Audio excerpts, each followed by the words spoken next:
स्वर्गीय अनिल चौरसिया ने एक सपना देखा, अपने यहाँ के खिलाड़ियों को बाहर तक भेजना या उनकी प्रतिभाओं को सारी दुनिया में बिखेरना। तो वो सपना उन्होंने देखा और शुरू किया। आज उस सपने को उस बेटे ने पूरा करने को ठाना है और आज दिनकर स्पोर्टिंग क्लब लोकिया के तत्वाधान में आज राज्य स्तरीय फुटबॉल टूर्नामेंट का आयोजन हुआ, जिसमें सूबे के पूर्व मुख्यमंत्री बाबूलाल मरांडी यहाँ लोकिया के धरती पे पहुँचे और चैनपुर की धरती गदगद हो गई। जैसा कि आप देख रहे हैं, ढोल नगाड़े ढोल ताशों के साथ उनका स्वागत किया गया, पुष्प वर्षा की गई, नृत्यांगना नृत्य करती हुई दिखी। कार्यकर्ता अपने पूर्व मुख्यमंत्री को पुष्प और गुलाब के फूल देते दिखे। वहीं दीप प्रज्वलित कर पूर्व मुख्यमंत्री ने इस खेल का शुभारंभ किया। वहीं बड़े से मालाओं के साथ सारे बीजेपी के नेता और कार्यकर्ताओं ने उनकी स्वागत की। वहीं सारा फील्ड को उन्होंने गाड़ियों से भ्रमण किया और इस खेल की शुभारंभ की।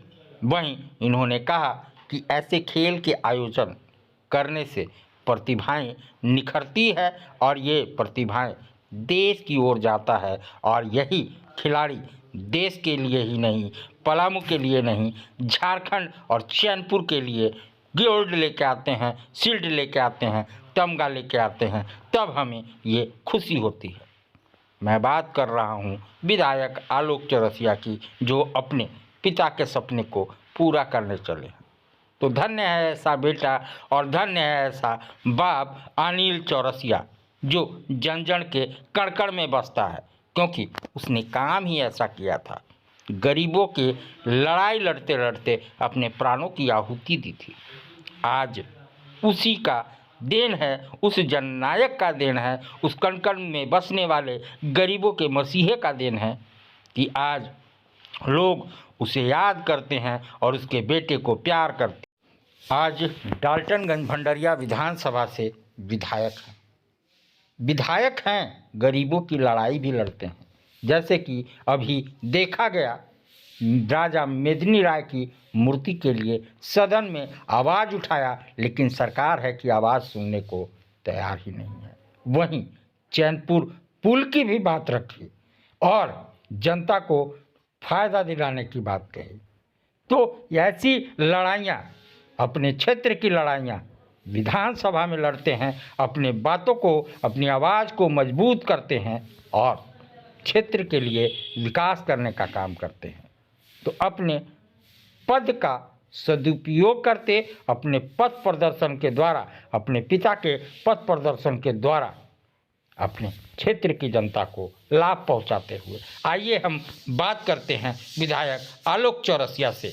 आलोक जी, 2 दशकों से इस फुटबॉल टूर्नामेंट को आप और आपके पिताजी करा रहे हैं।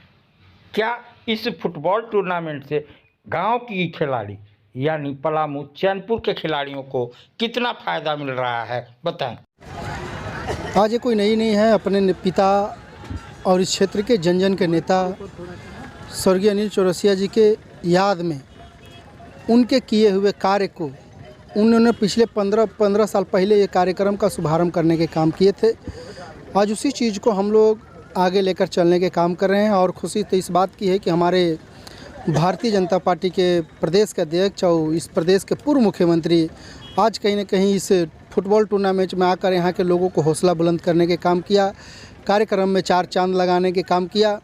और खेल आप समझ सकते हैं कि हर व्यक्ति से जुड़ा हुआ कार्य है और खेल के प्रति हमें आप सबों की जो गंभीरता जो देखने को मिलता है, उससे कहीं न कहीं हम सभी लोग ऐसे कार्यक्रमों के माध्यम से अपने नेता के प्रति सच्ची श्रद्धांजलि और उनकी बनाए हुआ जो समाज है, उनके बनाए हुए जो लोग हैं, आज कहीं न कहीं इस कार्यक्रम के माध्यम से उनको याद करने के काम करते हैं। हम सबों का एक ही सोच है कि हमारे पिता स्वर्गीय अनिल चौरसिया जी जो भी कार्य शुभारंभ किए हैं उसे आज तक हम लोगों ने पूरे बखुशी से और पूरे ईमानदारी से उसे आज भी हम लोग पूरा करने के काम करते हैं और पूरे मजबूती से उसे आगे भी बढ़ाने के काम करते हैं।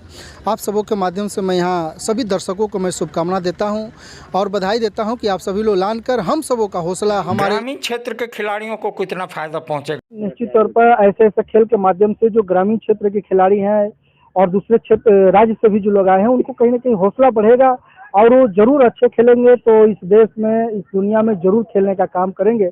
मेरा शुभकामना है उन सभी खिलाड़ियों के साथ कि आप आगे बढ़िए और हम सबों का सहयोग आप जरूर मिले। हम सभी कार्यकर्ता के रूप में हम लोग कार्य भी करते हैं और खिलाड़ियों को शुभकामना देते हुए आप सबों के माध्यम से यहाँ उपस्थित सभी दर्शकों को मैं शुभकामना देता हूँ।